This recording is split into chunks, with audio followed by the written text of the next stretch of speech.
যেভাবে লেখা আছে সেভাবেই পড়ছি। এই ঘটনাটি ঘটেছিল আমার এক নানা ভাইয়ের সাথে। নানা ভাই ছিলেন একজন রিক্সা চালক। তিনি বেশি টাকা আয়ের জন্য প্রতিদিন রাতে রিক্সা নিয়ে সারা রাত রিক্সা চালাত। রাতে ভাড়া বেশি পাওয়া যেত, তাই সে রাতে বের হতো। নানা ভাই একদিন রাতে রিক্সা নিয়ে আমাদের শহর থেকে প্রায় 5 থেকে 6 মাইল দূরে ভাড়া নিয়ে গিয়েছিল। যখন সে ফিরে আসছিল তখন প্রায় রাত 2টা বা 3টা হবে। নানা ভাই যে রাস্তা দিয়ে আসছিল সেটা ছিল মাটির কাঁচা রাস্তা। রাস্তার দুপাশে সারি সারি খেজুর গাছ, চারিদিকে সবকিছু যেন নিস্তব্ধ হয়ে আছে, কোথাও কোনো মানুষ নেই। নানা ভাই তার রিকশার নিচে ঝুলিয়ে রাখা হারিকেনের আলোয় পথ চলছে। হঠাৎ পিছন থেকে কে যেন ডাক দিল, এই রিকশা থামাও, আমাকে নিয়ে যাও।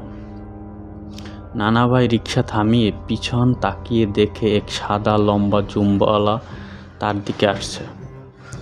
নানা ভাইয়ের সামনে এসে জিজ্ঞাসা করলো, ভাই, সামনে একটি কবরস্থান আছে, আমি সেই কবরস্থানের খাদেম।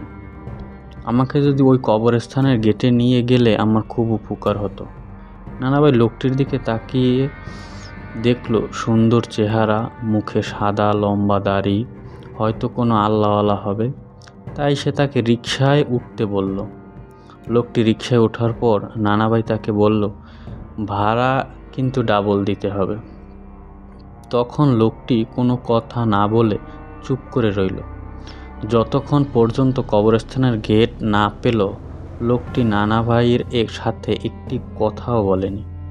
কবরস্থানের গেটে আসলে লোকটি নানা ভাইকে বলল, তুমি এখানে দাঁড়াও, আমি এখনই আসছি। তাই বলে সে কবরস্থানের ভিতর চলে গেল। কিছুক্ষণ পর একটা বস্তায় কি যেন নিয়ে ফিরে এলো। নানা ভাইকে বলল, তুমি আমাকে যেখান থেকে নিয়ে এসেছো সেখানে রেখে আসো।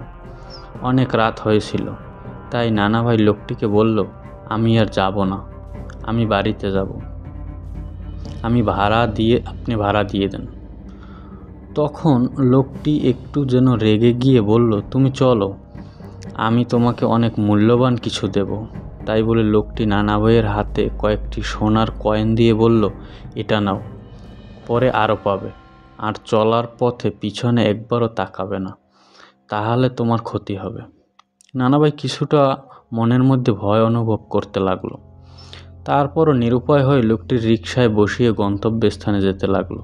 কিছু দূর যেতে নানা ভাই তার পিছন থেকে একটা অদ্ভুত শব্দ শুনতে পেল। মনে হলো কেউ যেন পিছনে বসে কিছু খাচ্ছে।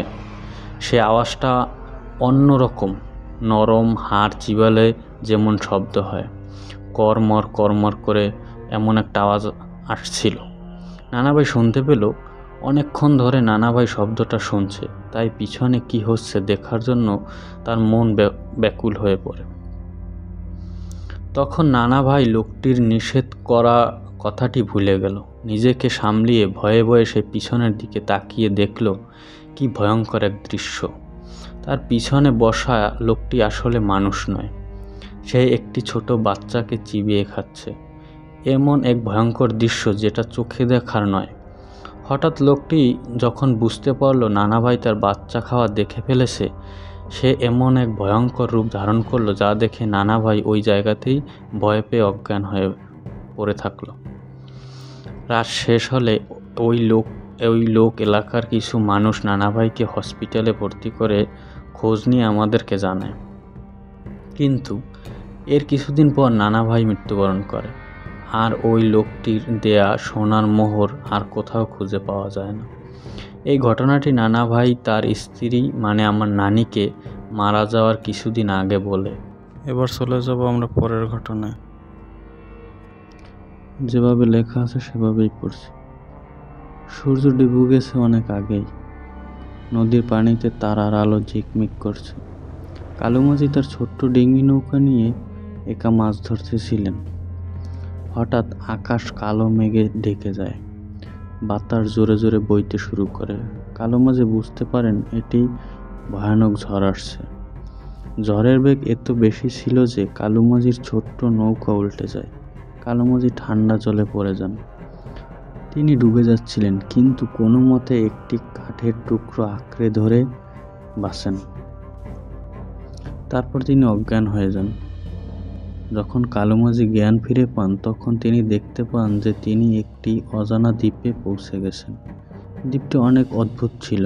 চারিদিকে কোনো গাছপালা নেই, শুধু ধূসর মাটি আর কালো পাথর। আকাশে একটি অদ্ভুত লাল সূর্য জ্বলছে। কালু মাঝি ভয় পেয়ে যান।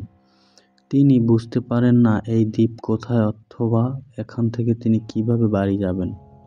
কালু মাঝি দ্বীপে ঘুরে বেড়াতে লাগলেন। হঠাৎ তিনি দেখতে পেলেন একটি বিশাল বাজার। বাজারে অনেক মানুষ এবং অদ্ভুত অদ্ভুত জিনিসপত্র ছিল। কালু মাঝি আগে কখনো এমন বাজার দেখেনি। বাজারে ঘুরে বেড়াতে বেড়াতে কালু মাঝি দেখতে পেলেন মানুষের মাথাওয়ালা পাখি, যারা মানুষের ভাষায় কথা বলছে।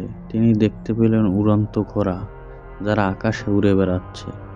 তিনি দেখতে পেলেন কথা বলা গাছ, যারা তাদের শাখা প্রশাখা দিয়ে ইশারা করছে। তিনি অবাক হয়ে গেলেন। তিনি বুঝতে পারলেন না এসব কিভাবে সম্ভব। হঠাৎ কালু মাঝির সামনে একজন লোক এসে দাঁড়ান। লোকটি দেখতে অনেক ভয়ঙ্কর ছিল। তার চোখ দুটো জ্বলন্ত অঙ্গারের মতো লাল ছিল এবং তার দাঁতগুলো ছিল অনেক লম্বা এবং ধারালো। তার শরীর থেকে একটি অদ্ভুত ধোঁয়া বের হচ্ছিল। লোকটি কালু মাঝিকে জিজ্ঞেস করল, তুমি কি চাও? তার কণ্ঠস্বর ভয়ঙ্কর ছিল, যেন শিয়ালের কান্না। কালু মাঝি ভয়ে কাঁপতে কাঁপতে বললেন, আমি এখানে কিভাবে এসেছি জানি না। আমি বাড়ি ফিরে যেতে চাই। লোকটি একটি ভয়ঙ্কর হাসি হেসে বলল, এটা জিনের বাজার। তুমি এখান থেকে যেতে পারবে না। তুমি এখন আমাদের বন্দী। কালু মাঝি আরো ভয় পেয়ে গেলেন। তিনি বুঝতে পারলেন যে তিনি একটি জিনের রাজ্যে এসে পড়েছেন। জিনেরা কালু মাঝিকে তাদের রাজ্যে থাকার প্রস্তাব দিল। তারা তাকে নানা রকম প্রলোভন দেখালো। তারা তাকে বলল যে তারা তাকে অনেক ধন দৌলত দেবে, তারা তাকে একটি সুন্দর বাড়ি দেবে, তারা তাকে তাদের রাজ্যের একজন গুরুত্বপূর্ণ ব্যক্তি বানাবে, তারা তাকে অমরত্ব দেবে। কিন্তু কালু মাঝি এই সব প্রলোভনে পড়লেন না। তিনি তার পরিবারের কথা মনে পড়লেন। তিনি তার স্ত্রী ও সন্তানদের ছাড়া থাকতে চাইলেন না। তিনি জানতেন যে জিনের রাজ্যে থাকা মানে চিরকালের জন্য মানুষের জগৎ থেকে বিচ্ছিন্ন হয়ে যাওয়া। কালু মাঝি জিনদের বললেন, আমি তোমাদের প্রস্তাবে আগ্রহী নই। আমি আমার পরিবারের কাছে ফিরে যেতে চাই। জিনেরা রাগ করে গেল। তাদের চোখ লাল হয়ে গেল। তারা কালু মাঝিকে একটি অন্ধকার কোঠায় বন্দি করে ফেলল। কালু মাঝি অনেকদিন জিনেদের বন্দি ছিলেন। তিনি প্রতিদিন তার পরিবারের কথা ভাবতেন। তিনি তাদের ছাড়া থাকতে পারছিলেন না। কোঠার ভেতর শুধু অন্ধকার আর ঠান্ডা। কালু মাঝি ভয় পেতে শুরু করলেন। তিনি জানতেন না জিনেরা তার সাথে কি করবে। একদিন কালু মাঝি জিনেদের হাত থেকে পালিয়ে যাওয়ার পরিকল্পনা করলেন। তিনি জিনেদের অনেক দিন ধরে লুকিয়ে লুকিয়ে পর্যবেক্ষণ করছিলেন। তিনি তাদের দুর্বলতা জানতে পেরেছিলেন। জিনেরা নাকি অমাবস্যার রাতে দুর্বল হয়ে পড়ে। এক অমাবস্যার রাতে কালু মাঝি পালিয়ে যাওয়ার চেষ্টা করলেন। তিনি অন্ধকার কোঠার একটি ছোট জানালা দিয়ে বেরিয়ে আসেন। জিনেরা ঘুমাচ্ছিল। কালু মাঝি চুপি চুপি বাজার থেকে বেরিয়ে আসেন এবং নদীর ধারে চলে যায়। কিন্তু জিনেরা হঠাৎ জেগে ওঠে। তারা দেখতে পায় যে কালু মাঝি পালিয়ে যাচ্ছে। তারা রাগে গর্জে ওঠে এবং কালু মাঝিকে ধাওয়া করে। কালু মাঝি নদীর ধারে এসে একটি নৌকা খুঁজে পান। তিনি নৌকায় চড়ে পালানোর চেষ্টা করেন, কিন্তু জিনেরা তাকে ছাড়তে চায় না। তারা আকাশে উড়ে তার নৌকার পিছু নেয়। জিনেরা কালু মাঝির উপর আগুনের গোলা ছুড়তে থাকে। কালু মাঝি কোনো মতে নৌকা চালিয়ে যান। জিনেরা তাকে ধাওয়া করে, কিন্তু তারা তাকে ধরতে পারে না। কালু মাঝি অনেক দূর চলে আসেন। জিনেরা আর তাকে অনুসরণ করে না। কালু মাঝি নিরাপদ অবস্থায় বাড়ি ফিরে যান। কালু মাঝি যখন বাড়ি ফিরে গেলেন তখন তার পরিবার খুব খুশি হলো। তারা তাকে জড়িয়ে ধরল। কালু মাঝি তার পরিবারকে জিনের বাজারের ভয়ঙ্কর কাহিনী বললেন। তারা অবাক হয়ে গেলেন।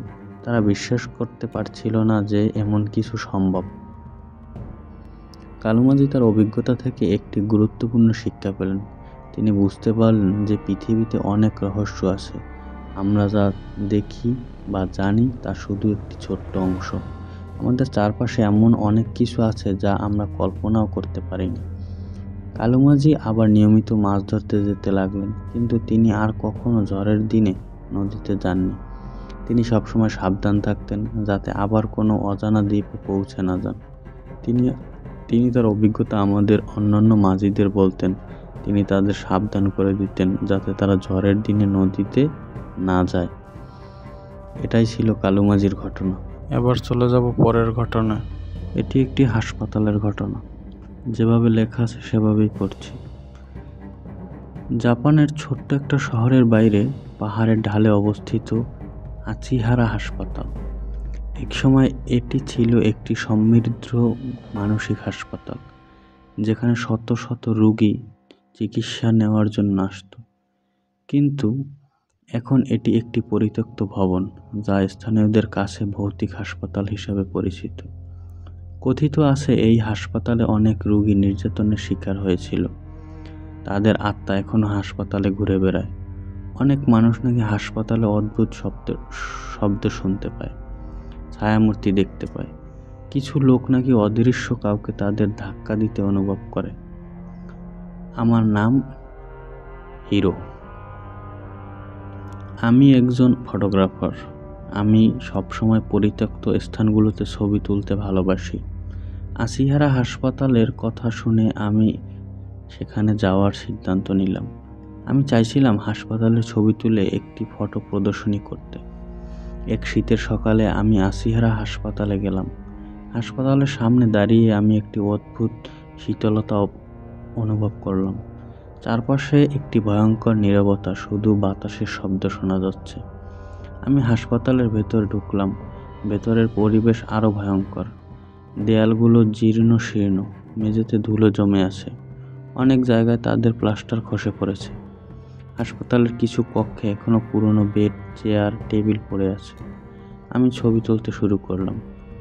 আমি হাসপাতালের বিভিন্ন কক্ষ, গলি, অপারেশন থিয়েটার সবকিছুর ছবি তুললাম। হঠাৎ আমি একটি অদ্ভুত শব্দ শুনতে পেলাম, যেন কেউ কান্নাকাটি করছে। আমি শব্দের উৎস খুঁজতে লাগলাম। শব্দ আসছিল একটি বন্ধ কক্ষ থেকে। আমি কক্ষের দরজায় কাছে গেলাম। দরজা খোলা ছিল। আমি ভেতরে তাকালাম। কক্ষটি অন্ধকার ছিল। আমি আমার টর্চ জ্বালিয়ে জানালার আলো পড়তেই আমি একটি অবয়ব দেখতে পেলাম। অবয়বটি একটি মহিলার মনে হচ্ছিল। তিনি কক্ষের এক কোণে বসেছিলেন। তার চুল অনেক লম্বা এবং ঝাঁকড়া ছিল। তিনি সাদা পোশাক পরেছিলেন। আমি ভয় পেয়ে গেলাম। আমি পিছিয়ে আসতে চাইলাম, কিন্তু পারলাম না। আমার পা যেন জমে গিয়েছিল। মহিলাটি আমার দিকে তাকালেন। তার চোখ দুটো ফাঁকা ছিল, কিন্তু আমার দিকে এগিয়ে আসতে লাগলেন। আমি চিৎকার করে উঠলাম। আমি দৌড়ে পালানোর চেষ্টা করলাম, কিন্তু মহিলাটি আমার চেয়ে দ্রুত ছিলেন। তিনি আমাকে ধরে ফেললেন। আমি আর কিছু মনে করতে পারলাম না। যখন আমি জ্ঞান ফিরে পেলাম, তখন আমি হাসপাতালের বাইরে ছিলাম। আমার শরীর ঠান্ডা ছিল। আমার মনে হচ্ছিল যে আমি একটি ভয়াবহ স্বপ্ন দেখছি। আমি আবার কখনো আচিহারা হাসপাতালে যাইনি। আমি এখনও সেই মহিলাটির কথা ভাবলেই ভয় পাই। আমি বুঝতে পেরেছি যে আচিহারা হাসপাতালে সত্যি একটি ভৌতিক স্থান। এই ছিল ঘটনা। এবার চলে যাব পরের ঘটনায়। যেভাবে লেখা আছে সেভাবেই পড়ছি। শীতের এক সকাল। ঢাকা থেকে আসা একটি পরিবার, বাবা আসিফ, মা তানিয়া এবং তাদের দুই সন্তান রিমি ও রনি, সুন্দরবনের বনভোজনে এসেছেন। সকাল থেকেই তারা নৌকা করে বনের ভেতর ঘুরে বেড়াচ্ছেন। সূর্য মাথার উপরে উঠে আসায় তারা একটি ছোট্ট খালের ধারে নেমে পড়ে, যেখানে তারা খাবার খায় এবং কিছুক্ষণ বিশ্রাম নেয়। খাবার খাওয়ার পর রিমি ও রনি বনের ভেতর খেলতে যায়। তারা ছুটোছুটি করতে থাকে, অনেক দূরে চলে যায়। কিছুক্ষণ পর তারা বুঝতে পারে যে তারা পথ হারিয়ে ফেলেছে। তারা চারপাশে তাকায়, কিন্তু কোনো চেনা জিনিস দেখতে পায় না, শুধু অজানা গাছপালা আর জীবজন্তুর শব্দ। তারা ভয় পেয়ে যায়। রিমি ও রনি চিৎকার করে তাদের বাবা মাকে ডাকে, আব্বু, আম্মু, কিন্তু বাবা মা তাদের কথা শুনতে পায় না। তারা আরও ভয় পেয়ে যায়। তারা বনের ভেতর এলোমেলোভাবে ঘুরে বেড়াতে থাকে। সূর্য অস্ত যাচ্ছে। বনের ভেতর আস্তে আস্তে অন্ধকার নেমে আসছে। রিমি ও রনি খুব ক্লান্ত এবং ভয়াক্রান্ত। হঠাৎ তারা দূরে একটি আলো দেখতে পেয়ে সেদিকে দৌড়ে যায়। আলো আসছিল একটি পুরনো পরিত্যক্ত বাড়ি থেকে। বাড়িটি অনেক পুরনো এবং জীর্ণশীর্ণ। বাড়ির চারপাশ ঝোপঝাড় জন্মেছে, দরজা জানালা ভাঙা। রিমি ও রনি ভয়ে বাড়ির ভিতর ঢোকে। বাড়ির ভিতর অন্ধকার এবং ঠান্ডা। একটি অদ্ভুত গন্ধ বাতাসে ভেসে বেড়াচ্ছে। হঠাৎ রিমি ও রনি শুনতে পায় যে কেউ তাদের নাম ধরে ডাকছে, রিমি, রনি। তারা ভয়ে চারপাশে তাকায়, কিন্তু কেউ নেই। শুধু পুরনো আসবাবপত্রের ছায়া দেয়ালে নাচছে। রিমি ও রনি একটি কোণে বসে পড়ে।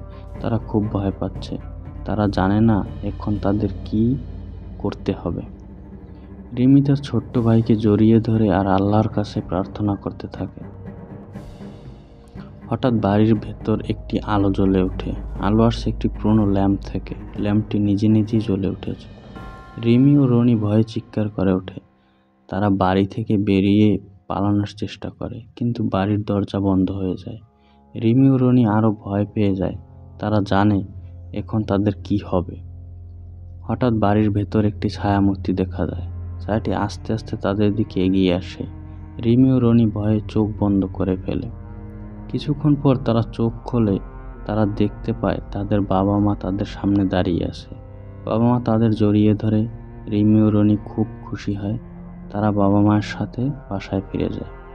পরের দিন সকালে তারা সবাই সেই বাড়িটি খুঁজতে যায়, কিন্তু বাড়িটি তারা খুঁজে পায় না, যেন বাড়িটি কখনো ছিলই না। রিমি ও রনি বুঝতে পারে যে তারা সুন্দরবনের ভূতের ঘটনা একটি অংশ হয়ে গেছে। তারা জানে না সেই রাতে আসলে কি হয়েছিল, কিন্তু তারা চিরকাল সেই রাতের কথা মনে রাখবে। এবার চলে যাও পরের ঘটনায়। যেভাবে লেখা আছে সেভাবেই পড়ছি। শহরের একদম কেন্দ্রস্থলে অবস্থিত সিটি হাসপাতাল। এটি একটি বিশাল হাসপাতাল, যেখানে প্রতিদিন শত শত রোগী আসে চিকিৎসার জন্য। কিন্তু এই হাসপাতালের একটি কালো অধ্যায় আছে, যা অনেকের অজানা। হাসপাতালের ৩য় তলায় একটি পরিত্যক্ত ওয়ার্ড আছে, যেখানে অনেক বছর আগে একটি ভয়াবহ ঘটনা ঘটেছিল। একটি অগ্নিকাণ্ডে এই ওয়ার্ডের সব রোগী মারা গিয়েছিলেন। তারপর থেকে ওই ওয়ার্ডটি বন্ধ করে রাখা হয়েছে। লোকেরা বলে ওয়ার্ডে এখনও সেই মৃত রোগীদের আত্মা ঘুরে বেড়ায়। রাতের বেলা ওয়ার্ড থেকে অদ্ভুত শব্দ শোনা যায়। কাউকে কাশতে শোনা যায়, কাউকে চিৎকার করতে শোনা যায়, কাউকে আবার কান্নাকাটি করতে শোনা যায়। হাসপাতালের কর্মচারীরা রাতের বেলা থেকে ৩য় তলায় যেতে ভয় পায়। একদিন রাতে হাসপাতালের কিছু জরুরি রোগী আসে। ডাক্তার এবং নার্সদের অনেককে তাড়াহুড়ো করতে হয়। এই তাড়াহুড়োর মধ্যে কিছু রোগীকে ৩য় তলায় পরিত্যক্ত ওয়ার্ডে রেখে দেওয়া হয়। রাত প্রায় ২টা। নার্স রহিমা রোগীদের দেখাশোনা করার জন্য ৩য় তলায় যায়। সে লিফট থেকে নেমে যখন ওয়ার্ডের দিকে এগিয়ে যায়, তখন সে একটি অদ্ভুত শব্দ শুনতে পায়, যেন কেউ তার নাম ধরে ডাকছে। রহিমা ভয় পেয়ে যায়। সে চারপাশে তাকায়, কিন্তু কেউ নেই। রহিমা ওয়ার্ডে ঢোকে। ওয়ার্ডের ভেতর একটি অদ্ভুত গন্ধ, যেন অনেক দিন ধরে এখানে কেউ ঢোকেনি। রহিমা টর্চ লাইট জ্বালিয়ে রোগীদের দিকে এগিয়ে যায়। হঠাৎ সে দেখতে পায় একটি বেড খালি। যে রোগী ওই বেডে ছিল সে কোথায়? রহিমা আবার ভয় পেয়ে যায়। সে রোগীকে খুঁজতে শুরু করে। রহিমা ওয়ার্ডের এক কোণে একটি ছায়া দেখতে পায়। ছায়াটি নড়ছে। রহিমা টর্চ লাইট নিয়ে ছায়াটির কাছে যায়। কাছে যাওয়ার পর সে দেখতে পায় ছায়াটি আসলে একজন মানুষ। মানুষটি একটি সাদা পোশাক পরে আছে। তার চুল অনেক লম্বা এবং ঝাঁকড়া। তার চোখ দুটো ফাঁকা। রহিমা চিৎকার করে ওঠে। মানুষটি রহিমার দিকে এগিয়ে আসে। রহিমা পিছিয়ে যায়। মানুষটি আরও কাছে আসে। রহিমা দৌড়ে পালানোর চেষ্টা করে, কিন্তু মানুষটি তাকে ধরে ফেলে। রহিমার চিৎকারে হাসপাতালের গলি বেয়ে বহু দূর যায়। অন্য ডাক্তারের নার্সরা দৌড়ে আসে। তারা রহিমাকে মানুষটির হাত থেকে ছাড়িয়ে আনে। মানুষটি তাদের দিকে তাকিয়ে একটি ভয়ঙ্কর হাসি হাসে। তারপর সে ধীরে ধীরে অদৃশ্য হয়ে যায়। এই ঘটনার পর হাসপাতালে সবাই ভয় পেয়ে যায়। কেউ আর রাতের বেলায় তৃতীয় তলায় যেতে সাহস করে না। পরিত্যক্ত ওয়ার্ড আরও রহস্যে ঘেরা হয়ে ওঠে। কিছুদিন পর হাসপাতাল কর্তৃপক্ষ একজন কবিরাজকে ডেকে আনে।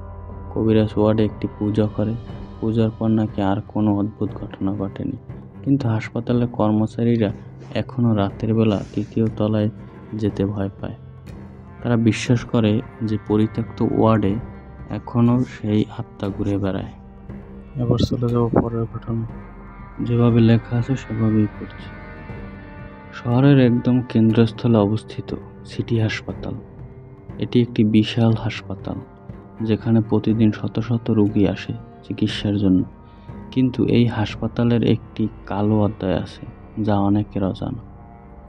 হাসপাতালের তৃতীয় তলায় একটি পরিত্যক্ত ওয়ার্ড আছে, যেখানে অনেক বছর আগে একটি ভয়াবহ ঘটনা ঘটেছিল। একটি অগ্নিকাণ্ডে এই ওয়ার্ডের সব রোগী মারা গিয়েছিলেন।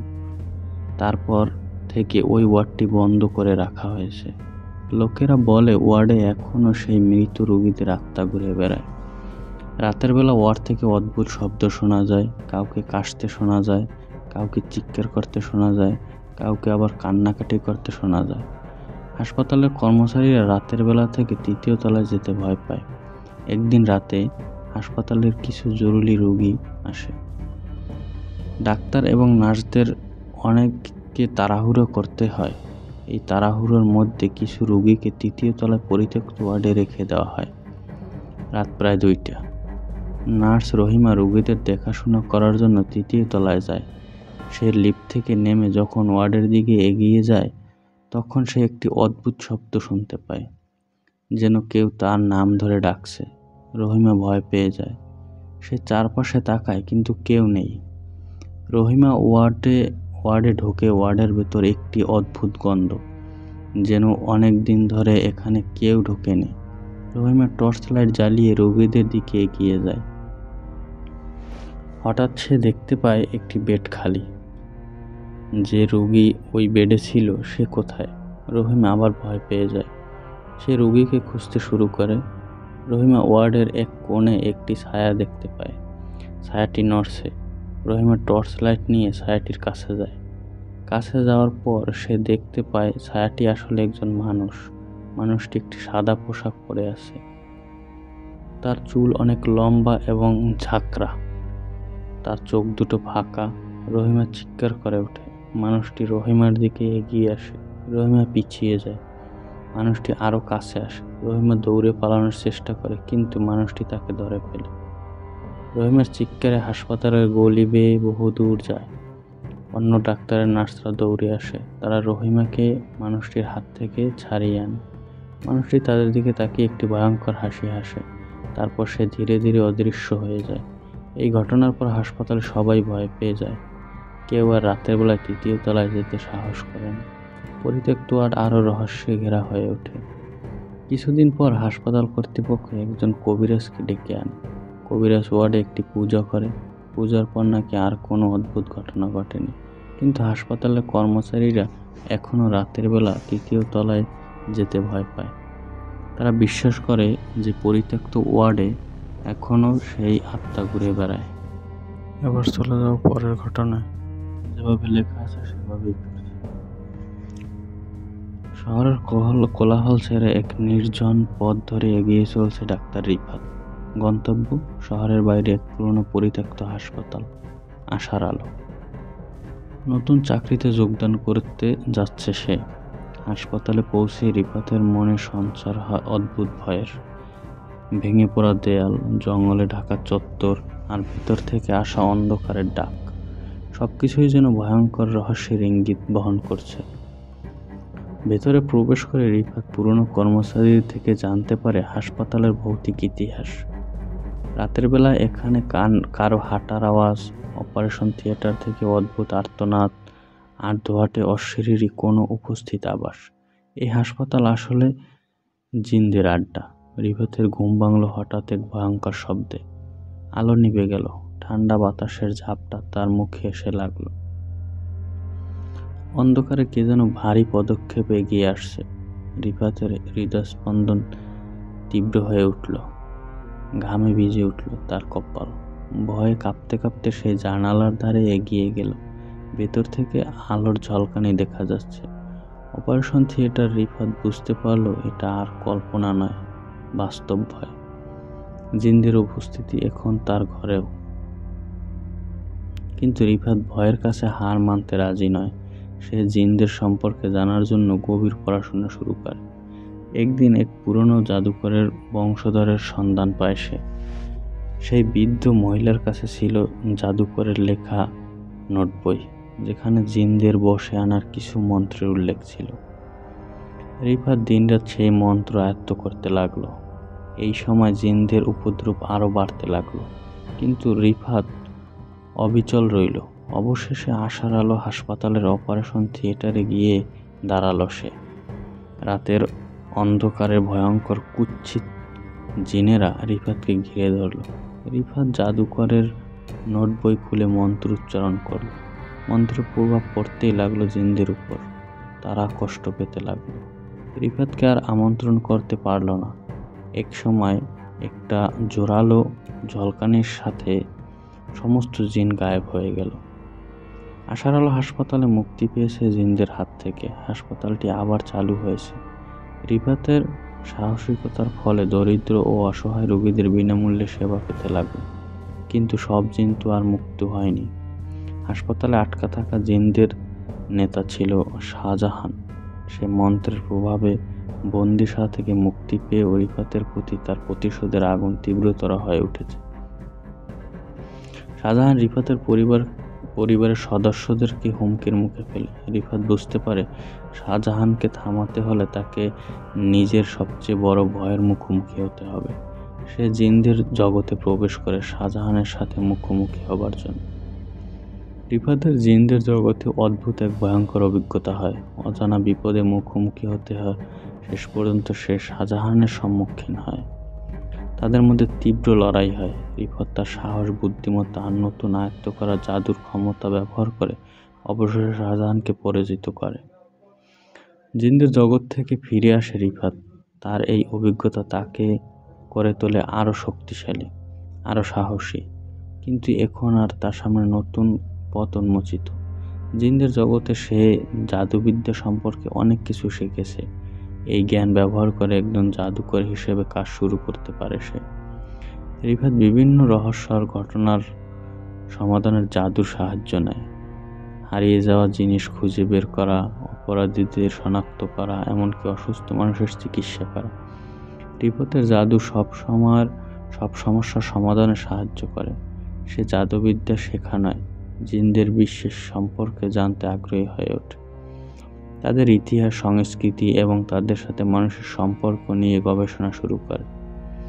শাহজাহানের পরাজয়ের যে মানুষ আর জিনদের শান্তিপূর্ণ সহাবস্থান তৈরি হয়, সেই আশা ভেঙে যায়। কিছু জিন শাহজাহানের প্রতিশোধ নিতে চায়, অন্যরা মানুষের জগতে আধিপত্য বিস্তার করতে উঠে পড়ে লেগেছে। এর মাঝে রিফাত জানে জিনদের বিরুদ্ধে যুদ্ধ এড়ানো অসম্ভব। সে মানুষদেরকে যুদ্ধের জন্য প্রস্তুত করতে শুরু করে। জাদুবিদ্যা, অস্ত্র প্রশিক্ষণ এবং সব বিষয়ে তাদের ক্ষমতা বৃদ্ধি করা হয়। রিফাত আর একা লড়তে চায় না। সে জিনদের বিরুদ্ধে লড়াই করা অন্য জাতীয় গোষ্ঠীর সাথে নিম্নতা স্থাপন করে। অবশেষে যুদ্ধ শুরু হয়। জিনদের অশুভ শক্তির বিরুদ্ধে রিফাত ও তার মিত্ররা সাহসের সাথে লড়াই করে। যুদ্ধ দীর্ঘ, রক্তক্ষয়ী হয়। অনেক মানুষ পরের ঘটনা যেভাবে লেখা আছে সেভাবেই পড়ছি। কে বাসন মাজছে ওই পুকুরের সামনে? সুজয় চিৎকার করে উঠল। ওর চিৎকার শুনে ওর বাবা মা ছাদের উপর থেকে ওই পুকুরের দিকে তাকিয়ে দেখলো পুকুরে কেউ নেই। ওনারা সুজয়কে এরপর ঘরে নিয়ে যায়।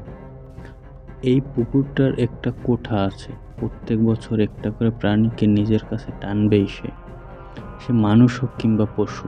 লোকমুখে প্রচলিত আছে ওই পুকুরটা যেদিন কাটা হয়েছিল তখন 1990 সাল। চারিদিক জঙ্গল আর জঙ্গল, খুন খারাপি লেগেই থাকতো। এই পুকুরের নিচে এক পাগলি বুড়িকে খুন করে পুঁতে রাখা হয়েছিল। শুধু পাগলি বুড়িই নয়, আরও অনেক লোকের দেহ পুঁতে রাখা হয়েছিল।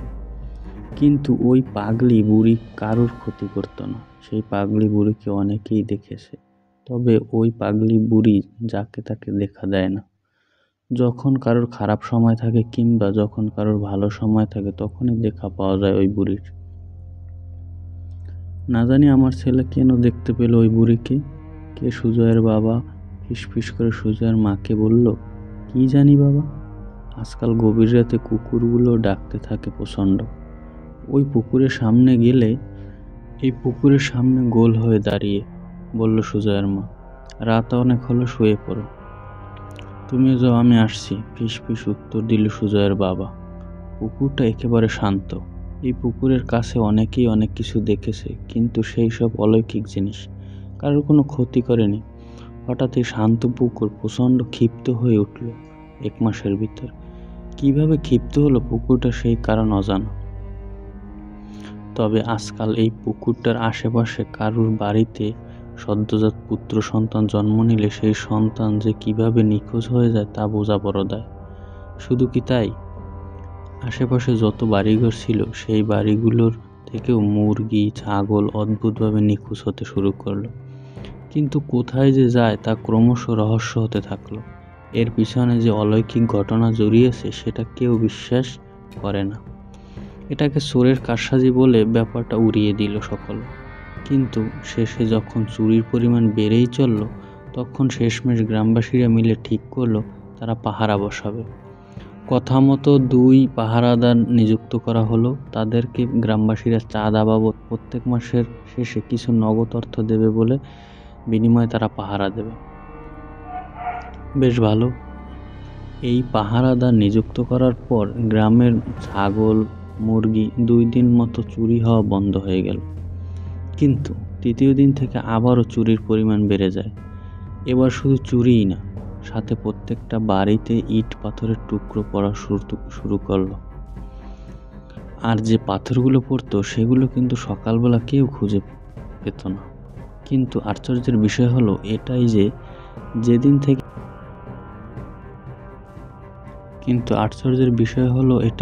যেদিন থেকে পাথরের উপদ্রব শুরু হয়েছিল তার পরের দিন থেকেই ওই পুকুরের আশেপাশে অনেক বড় বড় পাথরের খোয়া পড়ে থাকতে দেখা যেত। এরকম একটা ঘটনা দেখে তারা সকলেই অবাক।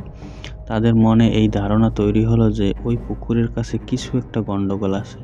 গ্রামবাসীদের অনুরোধে এই পাহারাদারগুলো ওই পুকুরটার আশেপাশে ভালোভাবে পাহারা দিতে থাকলো। সামনে সুজয়দের বাড়ি থেকে রাতের খাবারও দিয়ে যায় ওই পাহারাদারদের। গরমকালের রাত, তারা লোকজন প্রায় চেতনই থাকতো। তার মধ্যে যাদের বাড়িতে খামার রয়েছে তাদের তো দুশ্চিন্তা, ঘুম ঠিকঠাক হয় না। দিনটা ছিল বুধবার। 2টো থালায় ভাত, ডাল, ইঁচুড়ের তরকারি আর বকফুলের বড়া পেট পুরে খেলো ওই পাহারাদারগুলো। ওই পুকুরের সামনে একটা মাঠ আছে, সেইখানেই তাদের নৈশভোজ সারলো। তারপর অমিত বলে উঠল, যা রতন, থালা 2টো নিয়ে আয় সুজয়ের বাড়িতে, আমি ততক্ষণে হাত পা ধুয়ে নিই। রতন থালা 2টো নিয়ে এসে ওই পুকুর পাড়ের কাছে গিয়ে যা দেখলো তাতে রতনের পিলে চমকে গেল। রতন দেখলো অমিতকে 4 থেকে 5 জন মোটা কালো কুৎসিত বেটে মানুষ জাপটে ধরে জলের মাঝখানের দিকে নিয়ে গেছে। চাঁদের আলোয় তাদের মুখের গঠন না দেখা গেলেও ওরা 4-5 জন ছিল তা রতন বুঝতে পারল। রতন একটা চিৎকার দিয়ে ওঠে। ওর চিৎকার শুনে আশেপাশের বাড়ির লোকেরা দৌড়ে আসে। তারাও দেখলো এই দৃশ্য। পরের দিন সকালে অমিতের লাশ ভেসে উঠে। গ্রামবাসীরা তো জলে নামতে ভয় পাচ্ছিল। কয়েকজন সাহস করে জলে নেমে সেই লাশ নিয়ে আসে। এই খবরটা ধীরে ধীরে পুরো গ্রামে ছড়িয়ে পড়ল।